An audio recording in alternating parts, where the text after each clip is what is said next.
আজ বানাবো সুজি দিয়ে খুব চমৎকার স্ন্যাক্স। কড়াইয়ে আমি কিছু পরিমাণ জল দিলাম, তারপর এই জলের মধ্যে দেব আমি লঙ্কার গুঁড়ো, পরিমাণ মতো নুন, অল্প পরিমাণ তেল আর দেব কসুরি মেথি। তারপর আমি এই জলটার মধ্যে সুজি দিয়ে দেব। আপনারা যেরকম ধরনের বা যতটা পরিমাণ স্ন্যাক্স করতে চান ঠিক ততটা আন্দাজ বুঝে সুজি দেবেন। সুজিটা দিয়ে আমি ক্রমাগত ভালো করে নেড়ে যাব যতক্ষণ না সুজিটা সম্পূর্ণ টাইট হয়ে যায়।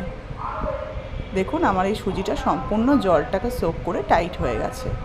এরপর এই সুজিটাকে নিয়ে আমি একটা থালার মধ্যে খুব ভালোভাবে ঠান্ডা করার জন্য চারিদিকে ছড়িয়ে দেব। তারপর এর মধ্যে আমি কিছু লঙ্কা কুচি মেশাবো। যখন পুরোপুরি ঠান্ডা হয়ে যাবে এটাকে হাত দিয়ে ভালো করে মেখে তেলের সাহায্যে আমি বিভিন্ন আকারের স্ন্যাক্স গড়ে নেব। আপনাদের যেরকম খুশি সেরকম আপনারা আকার দিতে পারেন। তারপর কড়াইয়ে তেল গরম করে এগুলো আমি লাল করে ভাজতে আরম্ভ করব। দেখুন আমার এই স্ন্যাক্সগুলো কি সুন্দর লাল হয়ে গেছে। এইগুলো আপনারা সসের সাথে খেতে পারেন, খুব ভালো লাগবে। রান্নাটা ভালো লাগলে অবশ্যই লাইক অ্যান্ড সাবস্ক্রাইব করবেন। Thank you.